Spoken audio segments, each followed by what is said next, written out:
હવે જોઈએ સ્વાધ્યાય 3.2 માં cosx બરાબર -1/2 આપ્યું છે. x ત્રીજા ચરણમાં કીધેલું છે. તો અન્ય 5 ત્રિકોણમિતીય વિધેયોના મૂલ્યો શોધો. તો બાકીના જે 5 છે sin, sec, cosec, tan અને cot એના મૂલ્યો શોધવાના કીધા છે ને x ત્રીજા ચરણમાં છે એવું કીધું છે. તો હવે મને cosx આપેલું છે, x ત્રીજા ચરણમાં છે એટલે col-HTC ના નિયમ પ્રમાણે ત્રીજા ચરણમાં cos શું હોવો જોઈએ? col-HTC. ચોથામાં અને પહેલામાં જ ખાલી cos ધન હોય. આ x ત્રીજા ચરણમાં કે અહીંયા છે તો એ cos ઋણ હોવો જોઈએ જે આપેલું છે. હવે જોઈએ આમાંથી sin x નું મૂલ્ય કઈ રીતે શોધાય? બે રીતે શોધાય. એ કાટકોણ ત્રિકોણની મદદથી પણ શોધી શકો અને નિત્ય સમૂહના ઉપયોગથી પણ શોધી શકો. આપણું નિત્ય સમ છે sin2x + cos2x = 1. તો sin2x બરાબર 1 - cos2x. 1 - cosx એટલે -1/2 નો સ્ક્વેર. આ 1/4 -1/2 નો સ્ક્વેર એટલે 1/4. 1 - 1/4 એટલે 3/4. આ sin2x આવે. એ sin x અહીંયા તમે પ્લસ ઓર માઈનસ આનું વર્ગમૂળ કાઢો એટલે 3 નું વર્ગમૂળ 3 અને √4 નું વર્ગમૂળ 2. તો શું આવે? Plus or minus √3/2. 3 નું વર્ગમૂળ 3 વર્ગમૂળ 3 અને 4 નું વર્ગમૂળ 2. હવે નિશાનીનો પ્રશ્ન આવે તો x કયા ચરણમાં છે? ત્રીજા ચરણમાં. ત્રીજા ચરણમાં તો ખાલી tan જ ધન. તો આ તો sin હોવાથી અહીંયા પ્લસ ઓર માઈનસ ની જગ્યાએ ફક્ત શું લખીશ? માઈનસ. આ મારું sin x ની કિંમત મળી. હવે sin x ખબર છે, cos x ખબર છે. તો tan x બરાબર sin x / cos x. એ આપણે tan x ની કિંમત પણ શોધી શકીએ. -√3/2 sin x અને cos x -1/2 2 ઉડ્યા માઈનસ માઈનસ પ્લસ. તો tan x ની વેલ્યુ √3 આવીને પણ જોઈ શકો છો કે x ત્રીજા ચરણમાં છે તો tan આપણને ધન મળ્યા. એટલે આ પણ વેલ્યુ શોધી શકીએ. આ tan x √3 અને cot x એટલે tan નો વ્યસ્ત. તો cot x મૂકી શકો 1/2. હવે cot ખબર છે અને sin પણ ખબર છે. આના ઉપરથી તમે cosec પણ મેળવી શકો. cosec -2/√3. બરોબર. અને cos ખબર છે એના ઉપરથી sec લખી શકો -2. એટલે જે બાકીના 5 ત્રિકોણમિતિય વિધેયો જોતા હતા sec, cosec, tan, cot અને sin એ આપણે શોધી શક્યા. x ત્રીજા ચરણમાં હતો તો ફક્ત tan અને cot ધન આવ્યા અને બાકીના ઋણ બધા વિધેયો આવ્યા. તમે આમ ઉપયોગ કર્યો એની જગ્યાએ તમે આમ પણ મૂકી શકો. cos ખબર છે એના પરથી sec શોધો અને sec² - tan² બરાબર 1 એ આપણી પાસે નિત્ય સમ છે. તો sec² બરાબર 1 પ્લસ tan x નો પણ ઉપયોગ કરી અને અથવા tan x sec² - tan² બરાબર 1 તો tan² x બરાબર sec² - 1 એનો ઉપયોગ કરીને પણ તમે tan x શોધી શક્યા હોત. જ્યારે તમારે વર્ગમૂળ પ્લસ ઓર માઈનસ આવે ત્યારે ચરણ ખાસ ધ્યાન રાખવાનું. x ત્રીજા ચરણમાં છે એટલે tan x ધન આવે અને cot પણ ધન આવે. સેમ મેથડથી આપણને બીજો દાખલો પૂછ્યો છે. એક બીજો દાખલો પણ કરી લઈએ. sin x = 3/5. sin x = 3/5 અને કીધું છે કે x બીજા ચરણમાં છે. x બીજા ચરણમાં છે અને બાકીના ત્રિકોણમિતિય વિધેયો આપણને પૂછેલા છે. તો જ્યારે x બીજા ચરણમાં છે એ col-HTC પ્રમાણે બીજા ચરણમાં sin અને cosec જ ધન આવે. બાકીના બધા વિધેયો ઋણ આવે એટલે ધન આપેલો જ છે sin x ની કિંમત. હવે આની મદદથી તમે cos પણ શોધી શકો. sin2x + cos2x બરાબર 1 નિત્ય સમ છે. એમાંથી cos² કરતા કરું તો 1 - sin² લખાય. કારણ કે મને sin ની કિંમત આપેલી છે. 1 - sin x ની કિંમત મૂકી દો 3/5. 9/25 25 - 9 એટલે 16/25. આ મળી cos²x ની કિંમત. cos x = ± 4/5 આવે વર્ગમૂળ કાઢો. હવે આમાંથી પ્લસ મૂકો કે માઈનસ મૂકો? અહીંયા મેં માઈનસ મૂક્યું એનું કારણ હતું x ત્રીજા ચરણમાં લખી દેવાનું કારણ. અને હવે અહીંયા પ્રશ્ન મારી નિશાનીનો આવે x બીજા ચરણમાં છે. બીજા ચરણમાં ખાલી sin ને cosec જ ધન. cos ઋણ થાય આ કિંમત મારી ઋણ આવે પ્લસ ઓર માઈનસ નહીં આવે ખાલી ઋણ કિંમત આવશે. હવે sin આપેલો છે, એના ઉપરથી cosec x તો તમે સીધો લખી શકો એનો વ્યસ્ત, અને sec મળ્યો આના ઉપરથી પણ મળી જાય -5/4 આમાં sec x મળે. અને હવે આપણે tan અને cot ખાલી ગોતવાના રહ્યા તો tan x બરાબર sin x ભાગ્યા cos x. sin x આપણા છે 3/5, cos x છે -4/5, 5 રૂપિયા -3/4 tan x મળે. અને cot x એટલે કે tan નો વ્યસ્ત -4/5 3 મળે. બરાબર, -3/4 tan x છે તો cot -4/3 મળે. એટલે તમે tan, cos, sec, cosec, sin આ બધા 6 ત્રિકોણમિતિય વિધેયો તમે શોધી શકો છો. 1 2 3 અને 4. અને આપેલું એક પાંચમું છે. હવે આના tan એ છઠ્ઠું, 6 એ 6 ત્રિકોણમિતિય વિધેયો મળી ગયા. એક આપ્યું તો બાકીના 5 શોધવાના. હવે આ જ વસ્તુ આ ધારો કે આ એક આપેલું હતું ને બાકીના 5 ત્રિકોણમિતિય વિધેયો શોધવાના હતા, તો તમે આ વસ્તુ કાટકોણ ત્રિકોણની મદદથી પણ શોધી શકો. પણ જો દાખલા સ્વરૂપે પૂછ્યું હોય તો તમારે નિત્ય સમૂહનો ઉપયોગ કરીને સાબિત કરવાનું હોય. નિશાની ચરણ ઉપરથી મુકાશે, એટલું ધ્યાન રાખવાનું. હવે આગળ જોઈએ કે આ વસ્તુ જ મેં ધારો કે કાટકોણ ત્રિકોણથી શોધી હોય તો હું કઈ રીતે શોધું. cos x બરાબર મને આપ્યો છે -1/3. ધારો કે આ મારો x ખૂણો આંકડો કાટકોણ. cos x એટલે ખબર છે પાસેની ભાગ્યા કરણ. તો આ પાસેની કેટલી થઈ 1/2. નિશાની અત્યારે નહીં જોવાની, ખાલી 1/2 વેલ્યુ છે એમ વિચારો. એટલે આ થઈ પાસેની ભાગ્યા કરણ. બરોબર, cos x ની વ્યાખ્યા શું હતી? કાટકોણ ત્રિકોણ માટે પાસેની બાજુ ભાગ્યા કर्ण. તો આ શું મળે? આ મળશે 4 4 ઓછા 1 એટલે આ મળશે 3.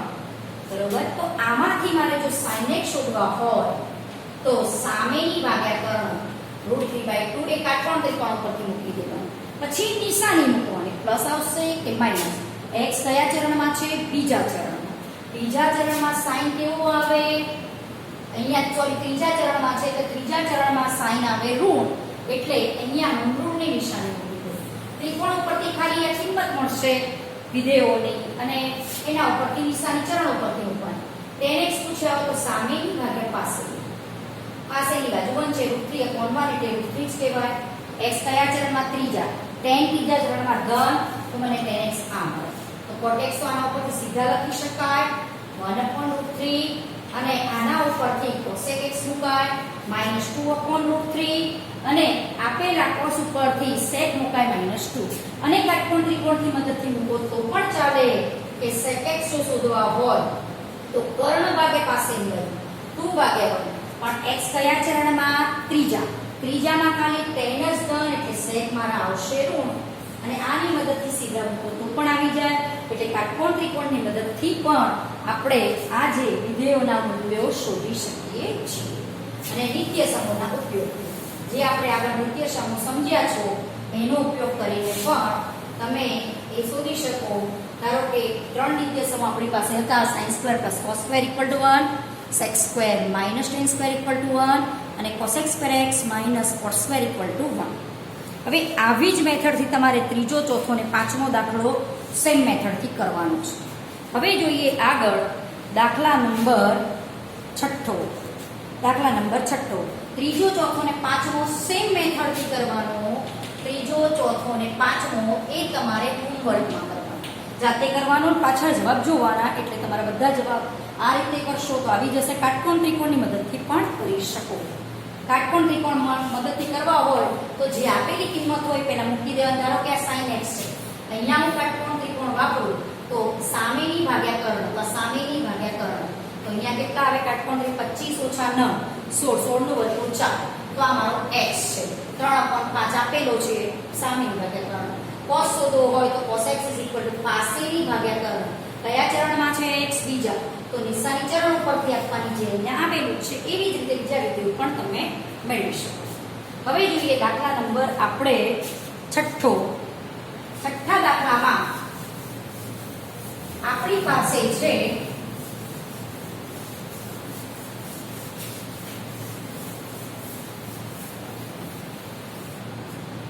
sin 765 sin 765 આની કિંમત કેટલી?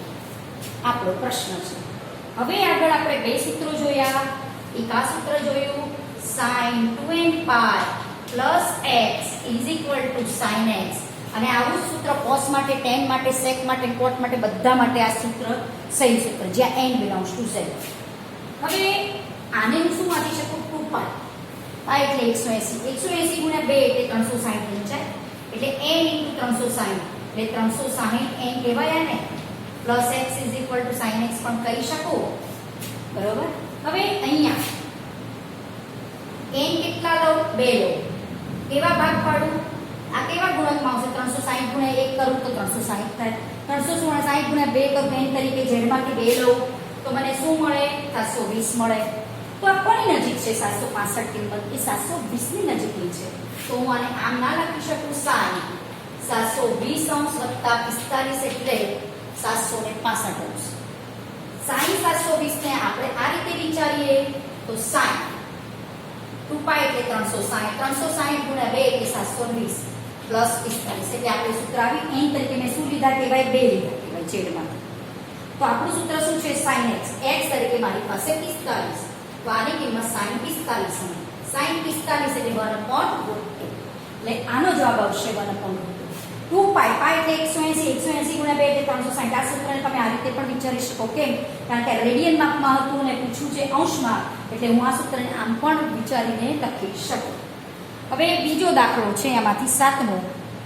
cosec - 1410 cosec - 1410 એ પણ તમે જે sin સૂત્ર છે એવી જ મદદથી શોધી શકો. cosec - 1410 બરોબર. હવે આ દાખલો કરવા માટે -1410 તો આપણું સૂત્ર cos માટે પણ આવું જ છે. 360 * n plus x બરાબર 360 વત્તા 360 * n બરાબર plus x બરાબર cos x. એટલે સૂત્ર તો આવું જ છે. 2n pi plus x બરાબર cos x. મેં ખાલી 2 pi ની જગ્યાએ 360 મૂક્યા છે. n ના n, x ની જગ્યાએ x. હવે મારે n તો તમારે z માંથી લેવાનો છે. તો અહીંયા આપણો ઋણ છે cosec -1410. તો આ કિંમત કોની નજીક આવે છે એ પહેલા વિચારો. ધારો કે n 1 લઉં તો 360, 2 લઉં તો 720, 3 લો 360 ગુણ્યા 3 વિચારો. -3 પછી માઈનસ નિશાની મૂકી દઈશું. 3 લો તો 6 * 18 નો આટલો વધી 1080 ની નજીક આવે. 360 ગુણ્યા 4 કરો. 6 ચોક 24 ચોક વધી 2. આ દેખાય છે કે નજીકની 1440. -4 વડે ગુણ્યા હોય તો -1440 આવે. તો હું આને આમ ના લખી શકું. cosec -1440 વત્તા 30 લખું તો -1410 લખાય. અહીંયાથી ખબર પડે કે 360 * n તો n z માંથી કેટલા લઉં તો અહીંયા મૂકું તો અમારી કિંમત સેટ થાય. હવે જો cosec એટલે 360 અને n બરાબર -4 લો. એટલે આ બંનેનો ગુણાકાર કરો તો n તરીકે મેં -4 લીધા કહેવાય z માંથી અને 360 અંશ એટલે -1440 વત્તા x એટલે 30 અંશ લીધા કહેવાય. એટલે cosec 30 અંશ કહેવાય. cosec 360 * n plus x is equal to cosec x. તો cosec x is equal to sin x. sin 30 ની કિંમત ખબર છે 1/2. તો cosec 30 એનો વ્યસ્ત થાય તો આનો જવાબ આવશે તમારો 2. બરોબર. હવે જોઈએ દાખલા નંબર 8. દાખલા નંબર 8. આ ગોઠવણી અહીંયાથી શું સ્પષ્ટ થશે. દાખલા નંબર 8. 8મા દાખલામાં મારી પાસે છે sin 19 pi upon 3. tan 19 pi upon 3. હવે આમાં મારે 3 વડે ભાગવાના છે કે ઉપરના 19 pi ના ભાગ આવા ગુણકમાં પાડવું. 18 pi વત્તા pi તો 18 pi upon 3 એટલે 6 pi plus pi by 3. તો tan માં પણ આ સૂત્ર છે. tan 2n pi plus x is equal to tan x. તો અહીંયા તમે આને આમ વિચારી શકો. tan n એટલે 3 અને 2 pi 2n pi plus x એટલે tan x એટલે tan pi by 3. tan pi by 3 એટલે તમારો જવાબ આવશે √3. આનો જવાબ આવશે √3. અને છેલ્લો 9મો અને 10મો ટાઈપ પણ આ દાખલા આવી ટાઈપના છે એ પણ જોઈ લઈએ. દાખલા નંબર 9. 9મા દાખલામાં આપણી પાસે છે sin -11 pi upon 3. sin -11 -11π/3 આ છે આપણો નવમો દાખલો. હવે આને 11π ને શેના વડે ભાગાય? 3 વડે. તો ભાગ કેવા પાડવું? નજીકના કે જે 3 વડે ભગાય -12π + 5 એટલે sin 12π/3 એટલે -4π + 5/3 ભાગાકાર અલગ અલગ આપવાનો. આ ભાગ્યા વત્તા આ ભાગ્યા. હવે સૂત્ર આપણું હતું એવું જ આવી ગયું sin 2nπ + x = sin x. તો અહીંયા આને આમ વિચારી ન શકો.